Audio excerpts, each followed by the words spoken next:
함께 읽은 이 에스겔 19장 말씀은 너는 이스라엘 고관들을 위하여 애가를 지어 불러라, 이 말씀으로 시작합니다. 그리고 그 이후에 나오는 이야기가 이제 비유적인 이야기로 시작되죠. 두 사자의 이야기가 나옵니다. 첫 번째 사자는 이스라엘의 여호아하스를 의미하죠. 하나님께서 그를 왕으로 세우실 때는 당연히 기대가 있었을 겁니다. 그리고 백성들도 그 왕에게 기대가 있었겠죠. 하나님이나 그 백성들이나 아마 동일한 기대였을 겁니다. 이 왕이, 이 새롭게 세워진 왕이 이스라엘을 다시 회복하기를 기대한 겁니다. 이스라엘이 다시 이 왕을 통해서 하나님의 나라로 세워지기를 기대한 거죠. 그러나 그 방법은 조금 달랐을 수 있습니다. 백성들이 기대한 것은 물질적으로 부국 강병을 이루는 것이었다면, 하나님이 기대하신 것은 이스라엘을 다시 하나님의 나라로 거듭나는 것이었겠죠. 그런데 이 여호아하스는 이 하나님과 이 백성들의 기대를 저버립니다. 그가 한 일은 세상의 방법에 따라 자신의 힘과 권력으로 이스라엘을 다스리는 것이었습니다. 그의 아버지는 종교개혁을 강행하며 하나님의 복을 받은 요시아였죠. 그런데 그 요시아의 행보를 따르지 않고 여호아하스는 하나님의 정의를 세우는 일보다는 그저 이 나라를 더욱 강하게 만들어야겠다라는 생각으로 세금을 더 걷고 주변 국가들과 분쟁을 하고 이런 일들을 행합니다. 그러다 결국 하나님의 심판을 받아 애굽의 포로로 끌려가게 되죠. 그리고 그렇게 왕이 끌려가게 되면서 자연스럽게 이스라엘은 다시 만국의 길을 걷게 됩니다. 그리고 그 다음에 나온 왕이 여호야김입니다. 오늘 이 두 번째 사자로 비유되는 왕들인데, 이 둘 중에 누가 이 젊은 사자로 비유되었는지 정확히 알 수는 없지만 분명한 것은 이들 또한 여호아하스와 크게 다르지 않은 행보를 걸었다는 거죠. 둘 다 힘과 권력으로 이스라엘을 통치하기 시작했고, 둘 다 하나님의 방법을 따르지 않았다는 겁니다.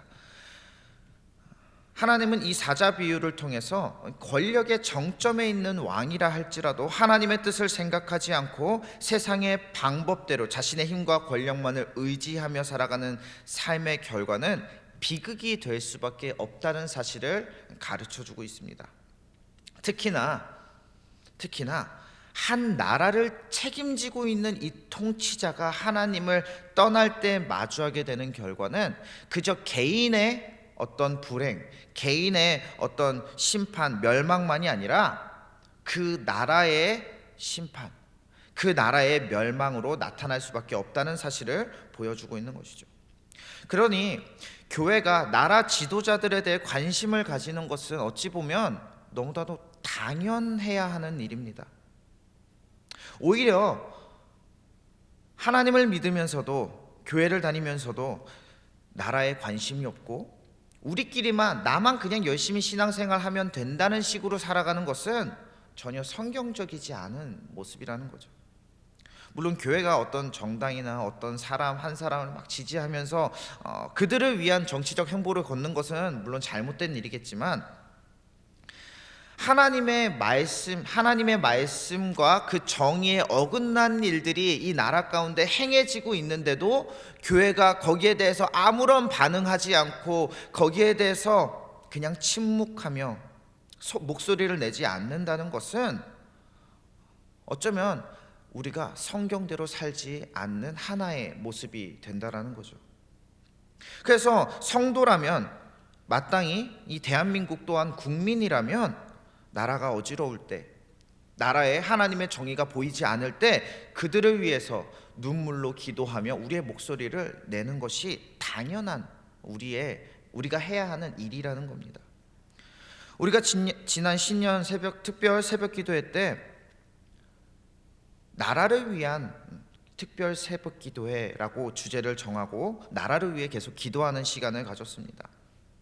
나라가 어지럽고 하나님의 정의가 사라지고 있으니 우리가 할 수 있는 최소한의 일을 한 것 아닙니까? 모든 교회가 한 마음으로 나라를 위해 기도하고 위정자들을 위해 기도할 때 그 한 사람 한 사람이 하나님의 말씀으로 변화되기를 기대하기 때문에 우리가 그런 기도를 하는 겁니다. 그들이 변해야, 그들이 하나님 말씀 가운데 있어야 이 나라가 올바르게 회복되고 세워지게 우리가 그렇게 바라며 요구하며 기도해야 하는 겁니다. 하나님을 모르는 세상 사람들은 이 세상을 힘과 권력과 어떤 세상적 지혜, 논리로만 이 땅을 지배하려고 합니다. 세상의 방법은 언뜻 효과가 있어 보이죠. 굉장히 지혜로워 보입니다. 그래서 세상 방법을 따르는 것이 현명해 보일 때가 많이 있습니다. 그런데 성경은 우리에게 다른 것을 가르쳐주고 있죠. 그 현명해 보이는 세상의 방법으로 살아간 모든 사람들이 결국 다 망했다는 사실입니다.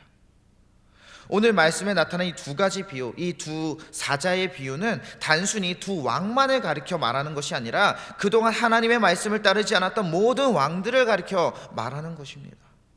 누구보다 더 많이 배우고 누구보다 더 많은 것들을 가진 왕들이 하나님을 의지하지 않고 자신들의 힘과 능력, 사람의 지혜를 의지하며 살아갈 때 그들이 얻은 것은 패망이라는 결과, 포로로 끌려가는 그런 비극적인 결말을 맞이할 뿐이었다는 겁니다.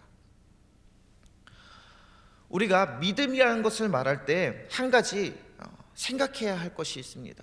믿음은 단순히 하나님이 계시구나, 단순히 예수님께서 나를 위해 십자가에 돌아가셨구나, 그것을 아는 것이 아니라 그 하나님이 하시는 모든 일들이 나의 생각보다 크고 나의 뜻보다 크고 더 옳다는 사실을 확신하는 게 믿음입니다.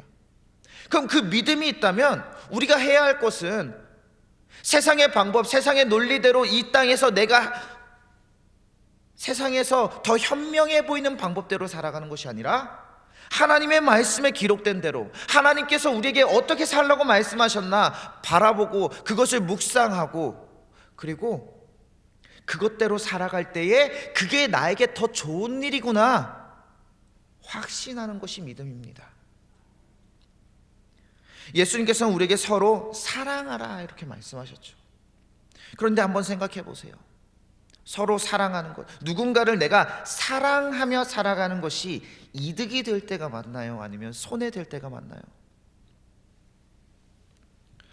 누군가에게 사랑을 실천한다고 했을 때 그 의미는 항상 내 것을 내어주고 손해를 감수해야 한다는 것이 전제되어 있습니다. 사랑하는데 손해보지 않을 수는 없습니다. 왜냐하면 사랑한다는 것은 곧 그 사람에게 내 모든 것을 내어주는 것이기 때문이죠. 그런데 세상 방법은, 세상에서 말하는 논리적이고 현명한 방법들은 손해보지 않는 것입니다. 내가 이득을 봐야 되는 것입니다.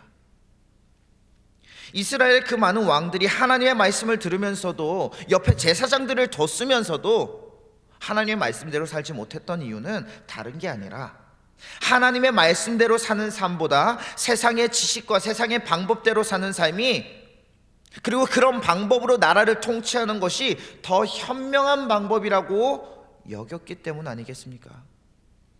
그들이 하나님의 말씀보다 사람 자신들의 지식과 지혜를 더 좋게 여겼기에 하나님의 말씀에 따를 수가 없었고, 하나님의 말씀을 따르지 않는 하나님의 나라는 주인을 잃어버린 나라가, 망한 나라가 될 수밖에 없었던 겁니다.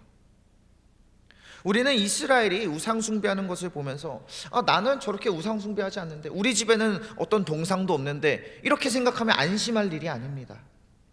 그들에게는 하나님보다 우상 숭배하는 것이 더 현명해 보였기에 그들이 그렇게 행동한 것이고, 오늘날 우리는 어떻습니까? 하나님보다 세상 재물을 갖는 것이, 명예를 갖고 권력을 얻는 것이 더 현명하고 더 나은 일이라고 여기며 많은 순간 하나님을 뒷전으로 하고 그것들을 얻기 위해 우리가 노력하며 살아가지 않습니까? 그럼 우리 또한, 오늘을 사는 우리 또한 그 이스라엘 사람들과 마찬가지로 우상 숭배하는 것과 마찬가지라는 겁니다. 강남에 50억짜리 아파트를 얻는 것과 내 돈 50억을 성교비로 사용하는 것 중에 하나를 고르라면 어느 누가 자신 있게 저는 50억 선교비를 내겠습니다라고 할 수 있겠습니까? 물론 50억이 없겠지만 내 전 재산 다 선교비로 내놔라 이거랑 강남에 높은 빌딩 하나 얻는 거랑 둘 중에 하나만 고르라고 한다면 대부분의 사람들은 빌딩 얻겠죠. 그 생각을 하겠죠. 이 빌딩 얻어서 수익을 더 얻어서 선교하면 되지.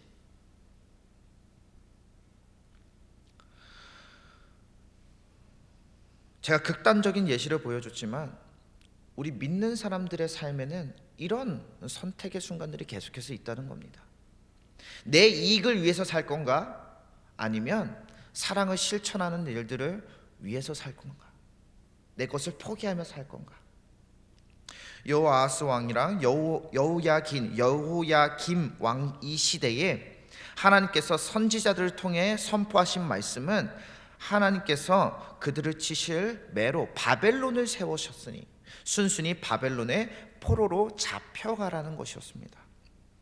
이게 상식적으로 말이 되는 소리입니까? 왕이 돼가지고 어떻게든 나라를 살려보려고, 이 전쟁에서 이겨보려고 발버둥 쳐야 마땅한, 그래야 욕도 안 먹고 그래야 죽어도 명예로운 것인데, 그런 왕에게 너는 순순히 포로로 잡혀가라, 다 포기해라. 하나님의 말씀이 이렇게 선포될 때에 그 왕들이 어떤 생각을 했을까요? 아마 그 말씀을 선포한 이 선지자들을 죽이지 않은 것만 해도 굉장한 자비를 베푼 것일지도 모릅니다. 하나님의 말씀이 내가 보기에 상식적이지 않은데 어떻게 따를 수 있겠느냐라는 겁니다. 그런데 하나님은 이해가 되기 때문에 말씀대로 사는 삶이 아니라, 이해가 되지 않더라도 하나님의 말씀이라면 그것이 하나님의 말씀이라는 그 이유 하나만으로 그렇게 살려고 발버둥 치는 삶을 우리에게 요구하신다는 겁니다. 그것을 기뻐하신다는 겁니다. 에스겔 19장 마지막 이 비유는 포도나무 비유로 나타납니다. 이스라엘 마지막 왕인 이 시드기야를 의미하고 있죠. 하나님께서 부강하게 하시고 풍성하게 하신 이 포도나무와 같은 이스라엘은 다 결국 꺾이고 불타게 될 것이다. 다시는 그곳에서 강한 가지가 나타나지 않을 것이다. 너무나도 비극적인 말씀을 보여줍니다. 모든 백성들은 이 슬픔을 가지고 애가를 부를 것이며, 이 애가를 통해 이스라엘의 패망의 원인은 다름 아닌 바로 그들이 하나님의 말씀에 순종하지 않았기 때문임을 기억하게 될 것이라고 하십니다. 그런데 그 뒤의 역사를 우리는 알고 있습니다. 이스라엘이 그래서 끝장났나요? 하나님은 이스라엘의 역사를 이 시드기야로 마무리 짓지 않습니다. 하나님은 말씀을 따르지 않던 그 모든 백성들을 심판하시고, 희망이 없어 보였던 바벨론 포로기에 다시 희망을 세워가기 시작합니다. 하나님의 사람들을 다시 세워갑니다. 그때에 다니엘이 나왔고요, 그때에 모르드게와 에스더가 나왔고요, 그때에 에스라와 느헤미야 같은 하나님의 사람들이 등장해서 다시 하나님의 나라 곧 이스라엘을 건설하기 시작합니다. 이전의 잘못들을 기억하고 뉘우치며 이스라엘을 오직 하나님의 말씀에 순종하는 나라로 만들기 위해 부단히 노력합니다. 그때 그들의 모습을 보며 하나님께서 얼마나 기뻐하셨겠습니까? 물론 인간들은 악하고 또 연약해서 하나님을 향했던 그들의 그 열심이 시간이 흐르자 또다시 부패하고 망가지기 시작하죠. 위선과 악독이 가득한 이 바리새인들과 제사장들이 등장하기 시작했으며 하나님의 말씀을 오용하는 죄를 범하기 시작합니다. 그래서 하나님은 그들에게 예수님을 다시 보내주시죠. 그들을 가르치기 시작합니다. 깨닫게 하십니다. 하나님의 온전하신 뜻을 이루도록 도와줍니다. 물론 아직도 많은 유대인들이 예수님을 믿지 않고 있지만 이스라엘은 예수님의 민족이 되는 엄청난 영광을 얻게 되죠. 그 이스라엘로부터 온 세상에 복음의 빛이 퍼지기 시작합니다. 모든 것을 다 버리고 십자가를 지신 그 예수님의 선택은 누가 보아도 현명한 선택이 아니었습니다. 미련하고 어리석은 선택이었습니다.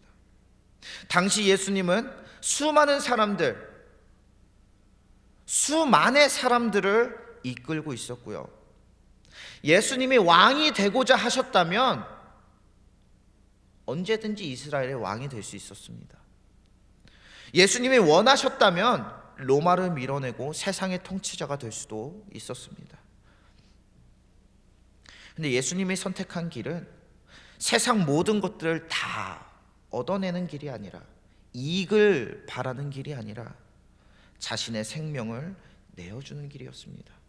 자신의 모든 것을 다 내어주고 십자가에 달려 죽는 것이었습니다. 왜냐하면, 왜 예수님이 그 길로 향했냐면 그것이 하나님의 뜻이었기 때문이죠. 하나님께서 우리에게 요구하시는 것이 무엇인가요?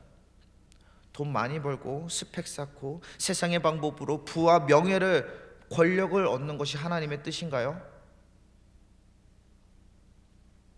하나님의 뜻은 창세기부터 요한계시록까지 계속해서 우리에게 말씀하신 하나님의 뜻은 사랑하며 살라는 겁니다. 내 것을 다 내어주는 삶을 살라는 겁니다. 내 이익을 추구하며 살지 않고 내 옆 사람들을 위해, 내 사랑하는 이웃들을 위해 그들을 채워주는 삶을 살라는 겁니다.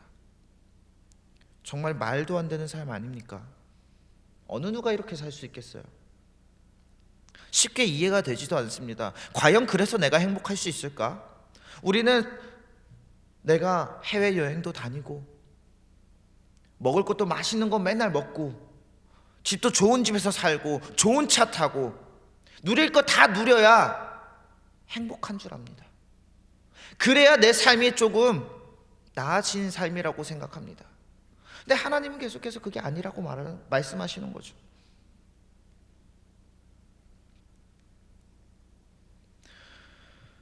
하나님께서 요구하신 것이라면 사랑하는 삶, 손해보는 삶, 내어주는 삶 한번 살아볼 수 있기를 바랍니다. 내가 이해가 되기 때문에 따르는 것이 아니라 그것이 하나님의 말씀이기 때문에, 우리가 그 하나님을 믿기 때문에 한번 그 말씀대로 살아볼 수 있기를 바랍니다. 그럼 확신하건대 하나님께서 여러분에게 여러분의 그 믿음에 응답하실 것입니다. 그 믿음의 행위를 보시고 기뻐하시고 영광 받으실 것이라는 말입니다. 말로만 하는 믿음 생활이 아니라 삶으로 나타나는 믿음이 우리 가운데 증명되어서 세상에 하나님의 사랑을 보여주고 주님께 칭찬받는, 그것을 우리의 최고의 가치로 여기는 그런 우리 믿음의 사람들 되기를 주님의 이름으로 축원합니다. 같이 기도하겠습니다. 오늘도 이 하루를 우리에게 주시고 주님의 말씀으로 또한 시작하게 하시니 감사합니다. 우리에게 들려온 이 말씀으로 우리가 새로운 힘을 얻어 이 세상 가운데서 오직 하나님의 뜻을 이루는 복을 누리게 하여 주시옵소서. 내 생각과 내 뜻보다 하나님의 생각과 하나님의 뜻이 더 크고 주님의 뜻을 따르는 것이 더 지혜로운 일이라는 사실을 기억하며 주님의 말씀에 온전히 순종할 수 있는 능력과 지혜를 더하여 주시옵소서. 그래 우리를 통해 온 세상에 성령의 빛이 비춰지게 하시고 예수님의 그 사랑이 드러나 하나님의 큰 기쁨이 되게 하여 주시옵소서. 이 땅 가운데 고통받고 이 땅 가운데서 여러 문제로 신음하고 근심하는 주님의 자녀들이 있습니다. 그 하나하나 주님께서 찾아가 만나주시고 그 마음과 그 육체를 치유하여 주시며 오직 우리의 삶이 주님만 찬양하며 주님의 사랑을 전파하는 복된 삶이 되게 하여 주시옵소서. 오늘 예배 자리에 주님께 드릴 예물을 정성스럽게 준비하여 올려드리는 손길들 있습니다. 그 손길들 위에 놀라운 복을 부어주시고 받은 복으로 또한 세상 가운데 흘려보내는 복된 주님의 자녀들 되게 하여 주시옵소서. 오늘도 함께 하시며 우리의 간구를 들으시는 예수 그리스도의 이름으로 간절히 기도하옵나이다. 아멘.